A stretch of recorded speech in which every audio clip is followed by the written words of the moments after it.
Alright, here is the video review for Generation Toy GT-10 Gorilla. And just a quick note, I'm going to do the whole video review and then maybe have a little bit of, I don't know, pontificating, a little discussion at the end of the video. So you can watch the whole video, and then if you don't want to hear my opinions on anything else, go ahead and leave. And if you want to stick around and have a conversation, I'm cool with that as well.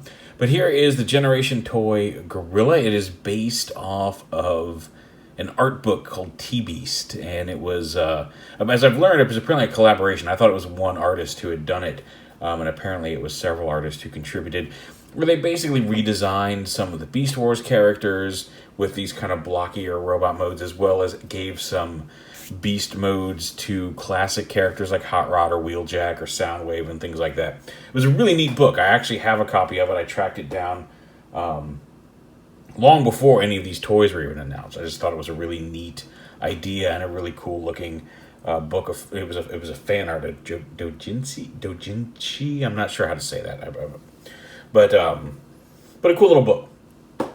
And then they announced this toy, and here it is, and I'm super happy to see it. And it's a pretty solid figure. Like I said, it's a more mechanical gorilla, which I'm fine with. Like even the squarish head looks better in person than some pictures made it look.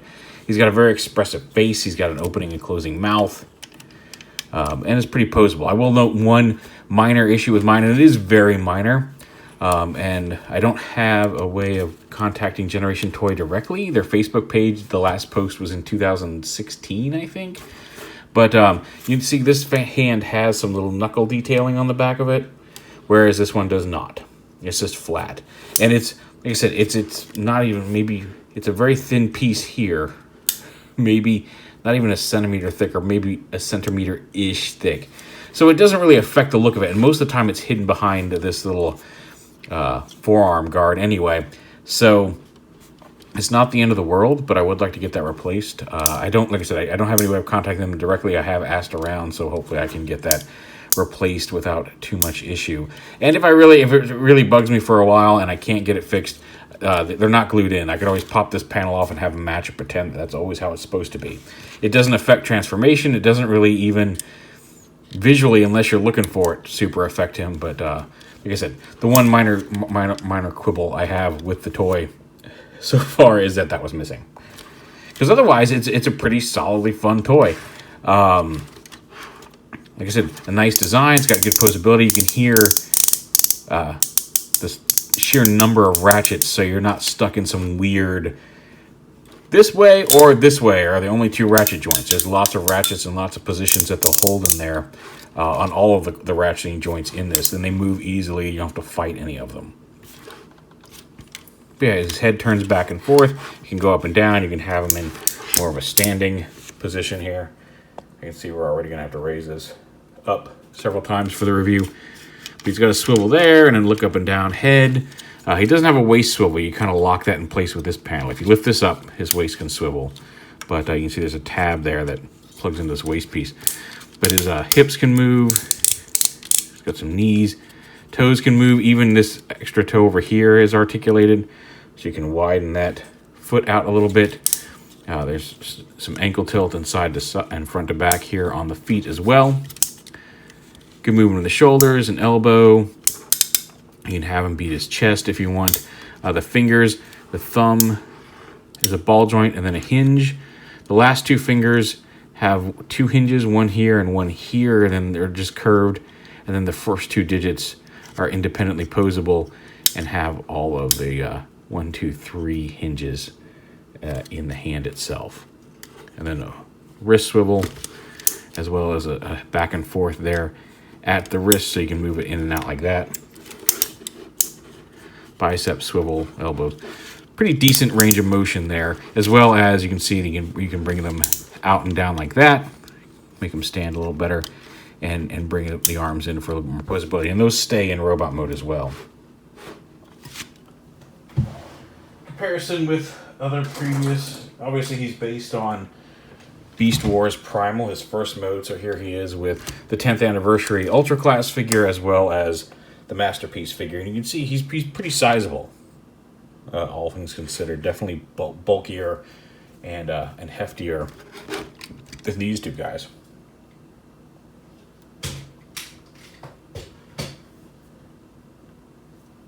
And to transform him, he's actually got some neat little gimmicks. So we'll go ahead and we'll come up here to the arms. We'll go ahead and lift his shoulder pads up.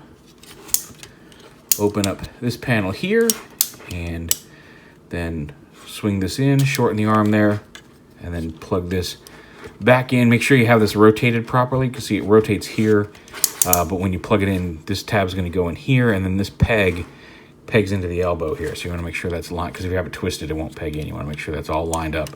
So it locks together like that, and you still have a bicep swivel up in here, and as well as an elbow. So you're not losing really any articulation, you're just shortening that arm a little bit. Same on this side. Lock all that together. We're going to come down here and do the exact same, or do the exact opposite to his legs. We're going to bring them down like this. These panels right here push in to the leg itself. There's a little tab here, so when you need to pop them back out, going back to robot mode, you just push up on this little tab and it'll bring them out. Extend them down. Go ahead and lift this up, fold this tab in, and rotate his waist around so the legs are facing the front. These panels right here, lift up, open up, make sure this comes down far enough, and then fill in that gap. Same over here, lift this up, fold it down, and then that fills in. Make sure you see these silver pieces here, silver detailing. This foot has already flipped out, but see that his monkey toes, these inner toes fold around. These are actually on a rotating hinge here, as well as there's a hinge there as well. We'll flip out his robot toes. You can see the pistons working there, and then fold in his gorilla toes like that. And then you could leave him like that, and he'll have slightly stumpy legs. See, if you open up these panels right here, bring this calf down, there's a tab. You can see there's two tab holes here. This tabs into, this one tabs on up here always. This one tabs in down here for gorilla mode, up here for robot mode. So line everything back up, tab it in, and you can see you slightly extended the leg as well.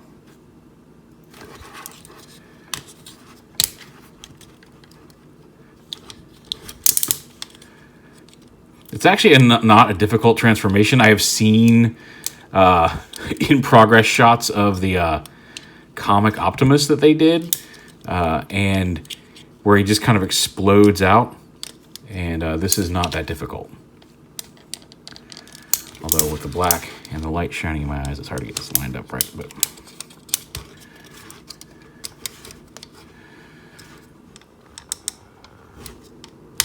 there we go. There's those legs done. You're already starting to see his chest detailing come up into play here on the back of this panel. But we're not done yet. We're going to come up here to the top. Untab these two sides of his abdomen. And come up here and untab these two panels on either side of his backpack. These slide up and down, and that'll give you clearance to fold these up and in. But once those are untabbed, you can pull the backpack out. Go ahead and rotate his shoulder launchers out. These panels collapse in on a dual hinge. Just kind of bring it down and in and fold that all the way up into there. Same on this side. And then these panels fold back in like this. Although you don't want to do that quite yet. You want to make sure you have enough room to get this panel in. Come up here, pull the chest out like this. This side of his gorilla chest fold just flips around like that, and this piece rotates around like that, and then lift his head up. That's why you wanted the backpack out, so his head has room to lift up. And then you fold this piece into the chest. Now when you're going back to gorilla mode, you also want to have this wide open, because you can, with a pinky, you need to have his head tilted all the way back to get this, and it can be a little difficult to get leverage on it based on how it is sitting right here. But you can push it through from the back, and you may need to use a pinky to get it far enough forward to really grip it from the front to flip it out. See, there's my pinky sticking through there. But yeah, you can push it through there. So you got this out. Untab the back half from here. It's going to come down and form kind of backdrop behind his head. The gorilla face, bring the whole assembly down. Lift up this. Rotate it around like that. Fold it in. There's a couple tabs here where this is going to tab into this, but first bring this down and then bring this whole assembly up to meet it. And that will all lock together and hold the whole chest assembly in like that. Bring this down behind his head a little bit because there's two little tabs here on this backpack that are going to tab into these two slots here on the back of this piece. But you want to lift these up so that you got room. Stand this up. Fold these monkey abdomen panels in so they sit just behind his chest there. And then bring this down so the tabs line up. And then these pieces will fold in. There's a little tab here that's going to tab on inside the rounded part of this. And that will lock the whole backpack in place. Stand them up. And there's little shoulder launchers here. You extend up, and that will expose a hinge, and then you can fold them down and angle them really pretty much to wherever you want. You can have them sticking up. Personally, I like to just push them right down against his shoulders, but it's entirely up to you. You want them sticking up, you can do so like that. And there's a little button. He uses a 927, a button cell 927 battery. I've got a whole pack of them here, thankfully.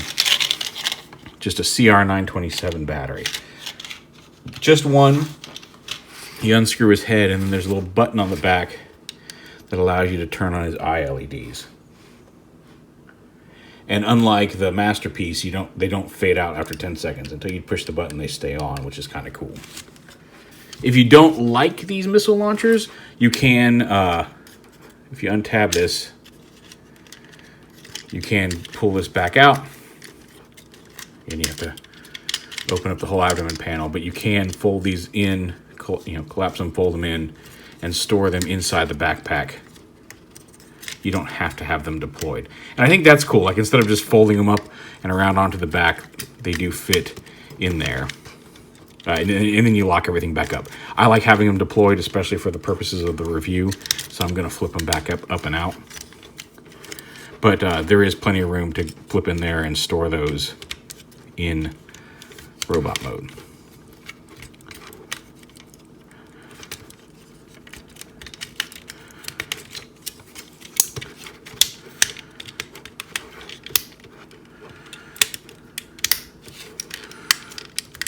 And if you don't lock this in at first, you can still this is on a hinge, you can still maneuver this into place even after you've locked the backpack in place, which is nice. So bring those up, you can see those hinges there again. And bring those down. Posability is more or less the same as it was in gorilla mode, except his head swivels side to side, looks up and down, and even has a tilt like that, which is nice, so you can get him in some decent looking around poses. You got the ratchet there. You still got the same torso movement there at the shoulder. Bicep swivel, elbow, the same wrist articulation because it's the exact same hands. You add the waist swivel as well as an ab crunch. It only goes like that one click, but that can make a difference in some cool poses. You got the swivel ratcheting at the hips, front to back. There's no real thigh swivel, unfortunately, because of how he transforms. But decent, not quite 90 degree, or over 90 degree, not quite a full fold all the way up at the knee. You can apparently cut away some of this material to give him more range of motion, but that seems structural, and I wouldn't risk breaking your toy. But if you're careful with it, you could probably do that. And then you've got the, you see that piston moves up and down. You've got the front and back on the foot, side to side, the toe hinge. All in all, a pretty posable, well done figure. Accessory-wise, and he comes with a few. I got my hair in a little baggy. you get 2 sword blades, 2 sword handles, 1 double sword handle, and then the mouth faceplate. He actually comes with this attached to him, but I prefer the prime faceplate. But it's up to you. And with the swords, like I said, you can attach both the blades to the double-ended sword, and then there's a peg here in the middle of the handle, and that can peg right into his hand. And he can wield that as like a double-bladed staff type thing.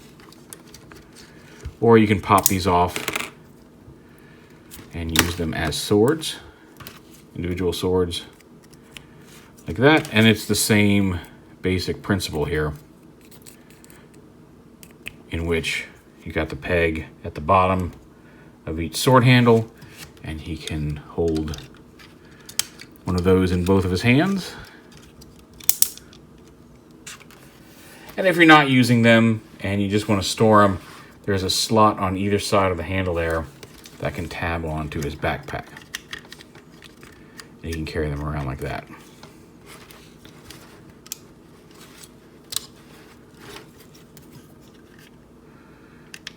Other way, you want to have the little kind of banana looking design facing out for proper clearance. But yeah, all in all, like a very nice representation of Primal, and just a really nice design in general. I'll go ahead and swap out his faceplate as well, just to show you. Just come up here, pop it out. Getting it lined up to go back in is a bit of a problem. It's a little narrow piece, and sometimes it just doesn't want to line up right. But once you get it in, it just tabs right in. Come on. There we go. And there's what he looks like with his eyes on and the mouth attached.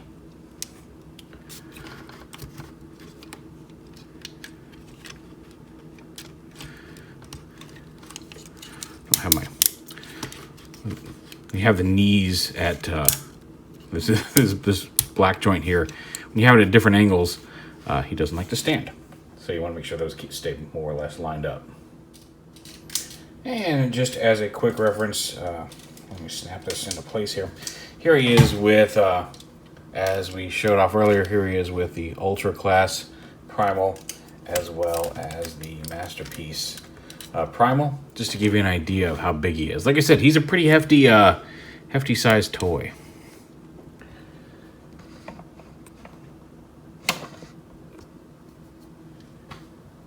And that is my review of the Generation Toy GT-10 Gorilla. Again, a minor issue with that hand panel. I'm hoping to get that replaced, and hopefully I can get in touch with Generation Toy and have that done so, or TF Source and find a way to get a replacement part for that. I like it. I think it's a great representation of the art, and it's a very cool looking Primal figure. Like I said, the squarish gorilla mode head really doesn't bug me that much having it in hand. It's a lot of fun to play with. Some really neat design elements. Like, I love the curved shapes of the arm panel, and the way just the colors and the silver and everything works. He's kind of got a little jetpack here on his back. The foldable launchers here. Just a lot of really the light up eyes. Just a lot of really neat details on this, and for the most part, very true to the art that inspired it. If you're interested in that kind of thing and you want to pick him up, like I said, I think he's worth it. He's a really cool looking figure. So if that's all you wanted to hear and you want to see my review, there it is. I'm done. It's a good figure. It's a nice, solid figure. It's a lot of fun. If you want to hang around for some discussion, I mentioned this is true to the art, and that's where it runs into a bit of a snag here with this, because I found out, I got him, I was super stoked to get him, and I found out that the artist of the fan art who did that book did not give any sort of permission for this to be used. I was under the impression that they had worked with that artist, had gotten permission to use some of these designs, and I guess that's not the case. And you could argue that that's, one, maybe they didn't need it, and that's kind of how all of the third-party figures we've been getting function. They take designs and things that they've seen in comics or whatever, and design or even just the basic idea of some of these combiners and things like that, and make their own versions of it. It's and we've been okay with that. And I honestly, that's just how it works. Hasbro hasn't really come out and said, please stop. And they certainly haven't made any major moves to prevent it from happening. I don't know what. I mean, obviously, officially, the lawyers are going to be like, we don't condone this.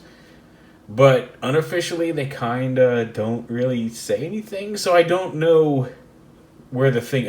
Everybody has to draw their line somewhere. Some people are very, I will never buy a third-party product. Some people are, I only buy third-party products because they're the only ones who are making the figures that I want, whereas Hasbro just keeps pumping out their kitty version. And all those opinions, those are your opinions, are valid. I'm not denigrating or judging any of them. I'm not even sure where I fall on this matter. But I am kind of sad that the artist is not benefiting from the manufacture of this figure, because one, the design is amazing. Like, both in the art book, like I said, I tracked down the art book before I even knew any toys were being made on it. I thought it was just a really, really lovely art, some really neat designs in there, and to see one so wonderfully physically realized in this toy, like I said, this is a really nice toy, is awesome. I'm sad that there's no elation on the part of the person who designed it, because if I redesigned Primal and somebody said, we're making a toy of that, and made a toy this good, I would be beside myself. But this guy's apparently trying to get official work, and he's worried that that might harm his ability to do so if they see this unofficial toy based off of his designs that he really didn't have anything to do with, but they might not see it. And I understand his side of it. And I don't know if it's just because that makes this a little bit more personal that I'm a little more wary of stuff like this. Even though, again, like I said, that's basically the same argument against third-party, writ large in the overall market for it. So, I don't know. It's made me think today, and I don't know that I've come up with an answer. And ultimately, I think we all have to answer that for ourselves as to where we draw the line on the support. It's got me torn. I really admit it, because this is an amazing figure based on some really amazing art, and ideally everybody involved with the creation of this, both the artist and the toy makers who translated that into an actually physically functional, well constructed design like this, I would like everybody to be happy. And I realize that in the real world, you don't always make everybody happy, and that's kind of how I've been with my whole channel. This is here to share and have fun, and I just want people to be happy, and I just want people to be safe, and I want people to have a good time online, and I don't want to ruin that for anybody personally, and I don't know. It just made me think. I really like this toy. I think it's a good, solid toy. I wish the artists were happier about it, because I think he made a really great design, and it bothers me a little that he does not seem to be enjoying the fact that such an awesome toy was made out of his artwork. And for valid reasons, I understand his fears and concerns, and anyway, like I said, I don't know that I have an answer. I don't know what I'm trying to accomplish by going on and on about this. I just kind of need to talk about it. And I realized that maybe I could have done this on a live chat. I don't know. I'm not really into the live streams and the things. I don't know. Maybe I should be. But anyway, I've rambled enough and gotten what I needed to say, I think, out there. But again, feel free to comment it up, and I will do my best to stay engaged in the conversation. It's going to be a busy week. We've got Pledge coming up at work this week, which is for the next 2 weeks, which takes a lot out of me. There's a lot of mental work that goes into having to chop up shows and stay on track, and all of the mental work that goes into hitting all the cues and making sure all the promos and underwriting goes off without a hitch, and newscasts. now that I moved to the day shift, there's a lot of work involved in that, mental work involved in that. And with Pledge, it's so much different because you've got somebody else in the studio and you're talking, you got to give out the number and asking for pledges and making and crafting pitches to people listening kind of on the fly. I mean, you can plan things out, but you're still kind of there on the fly as well as staying on top of all sorts of time-shifted segments and things like that. So I'm going to be kind of a mess mentally the next couple of weeks at work, but I will do my best to stay engaged if anybody wants to have a legit conversation about this, either on Twitter or in the comments section. Anyway, to sum up, like I said, a few issues with the story behind the creation of this figure, but that said, the figure itself is very solid, very awesome, and very cool, and I'm happy with how the figure turned out, regardless of any feelings I may have about how it came to be. Thanks for watching. Thanks for listening to me. If you stayed this whole time, I appreciate it, and we'll get back to your regularly scheduled Transformer videos with some Mastermind Creations figures next.